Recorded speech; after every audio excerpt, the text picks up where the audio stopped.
have to take out the fabric and kind of put it down. That is so high. Mm-hmm.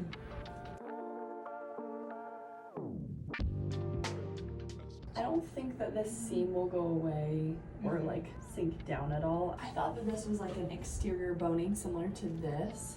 I didn't realize that there's actually a seam there. We could have you wear a bra with the dress and just try to bring your chest high and tight in the dress, and then we just address what we can here to make it look as normal as possible. Or we can rebuild this portion of your bodice, which we would need to order extra fabric for, and then we could just build it so that it comes to actually below your bust. The third option, we rebuild the whole front of it and we just get rid of this seam entirely. I think that with how low your chest sinks and where this is like, it's just very oddly high, to be honest. Because even if I put a bra in, there's still a possibility of my boobs looking like this or something like that. I think the second option, I don't know, what would you pick? Where you don't like the boning, that would probably be my suggestion, is to rebuild the bodice in one way or another if you're comfortable with that. On this client's dress, when she came in for her first fitting, her under bust piece, this seam that is sewn here, sits right across her bust because she has a larger bust than the dress is intended for.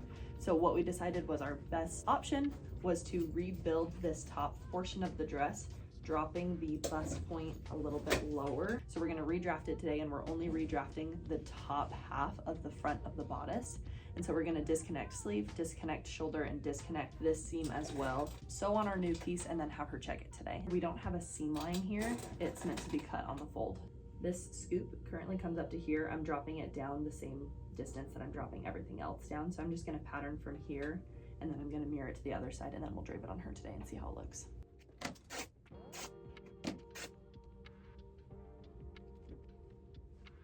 wanna make sure it's tall enough to make it up to my shoulder seam, but low enough to make it down to the new area that I'm going to pattern down to. And while we're here, I'm just gonna unpick the sleeve. But I'm only unpicking the front half because that's really all I need access to. And then we already have a bust seam here that I want to follow. I just want to drop it down further. I'm gonna come through and mark my necklines.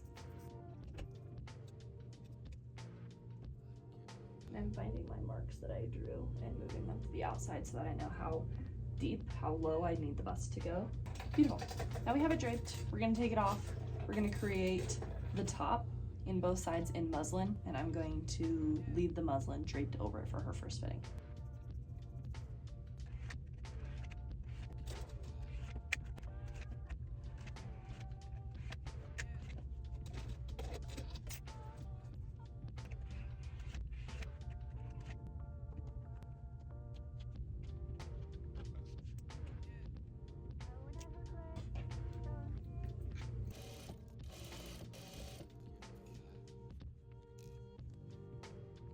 Now I have my drafted up bodice piece. I'm gonna drape it on really quick. If it's looking good, we're gonna disassemble the dress and then apply this to the dress so our bride can try it. Keep in mind we have seam allowance on our neckline and our sides and everything. Okay, let's go ahead and disassemble, put it on. We're saving every bit of lace that we can because we're not getting any new lace from the designer. We're getting the matching fabrics, but no extra appliques.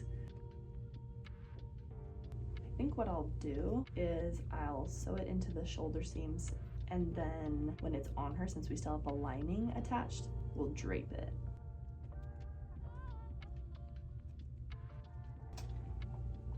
All we're gonna do is connect at the shoulders, I think. I don't want to restitch the neckline because I'm going to try to use the same lining and just replace the outer layer. I don't think that them being different bust points will make much of a difference once we have padding in the dress and once we have all of our lace covering everything. I don't think you'll be able to see this seam line through to the outside. If you can, we'll replace it, but it would just save us a step, and she has a very tight timeline. We're doing all of this before she receives fabrics from the manufacturer, but once she receives fabric from the manufacturer, we'll have about a week to finalize her dress with the actual materials. So we're trying to get as much done before they arrive as we can.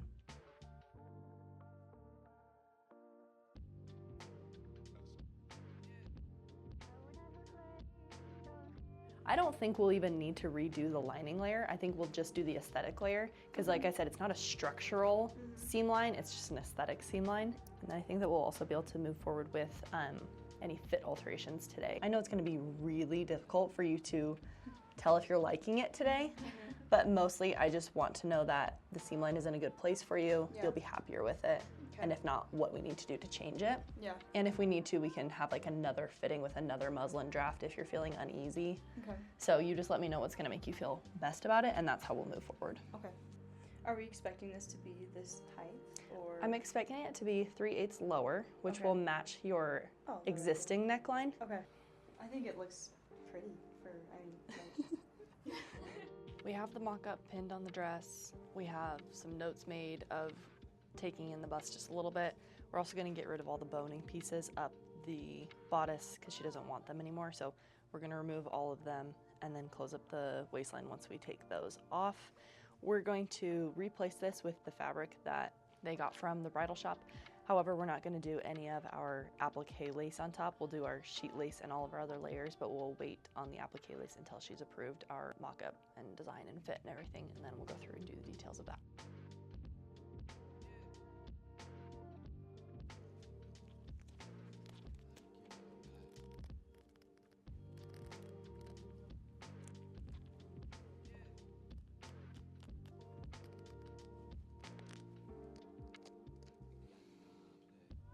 Will you look at this with me really quick? Can you see where the bonings were? yeah. Shoot. From a distance, it's worse. Yeah, it is.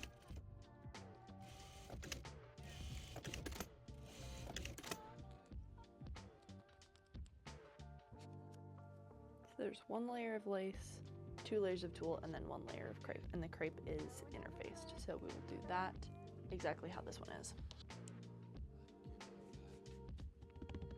And I need to add 3/8 to the bottom here because kind of right where this muslin ended is where we want the seam line to be.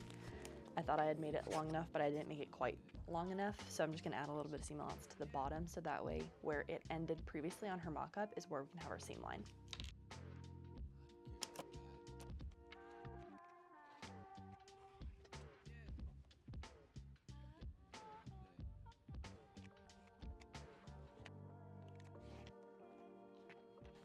For the crepe piece that we're going to interface, I just cut a rough shape around all the pieces that I need to cut out of it because I'm going to interface the whole thing as a block because this fabric is so squidgy. You can move it in a million different ways. If I cut it first and then interface it, it's likely that when I interface it, it's going to freeze it in a shape that's slightly off from what I need. So I'm going to interface it first and then cut out what I need from the interfaced piece of crepe.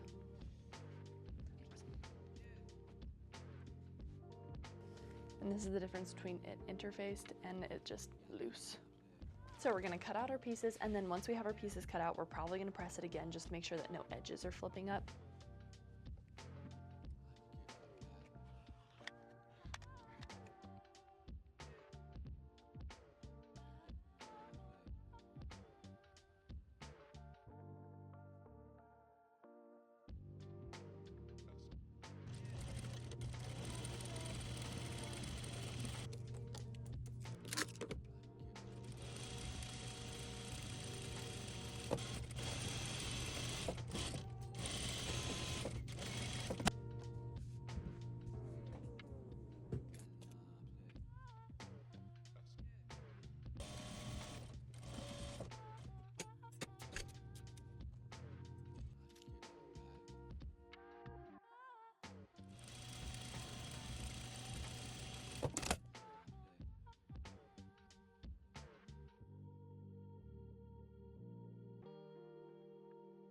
We took some of our extra appliques and placed them over the seam line that we created in her underbust just to try to blend it, make it look a little bit more seamless. We also put that over some of the old existing boning lines in the back.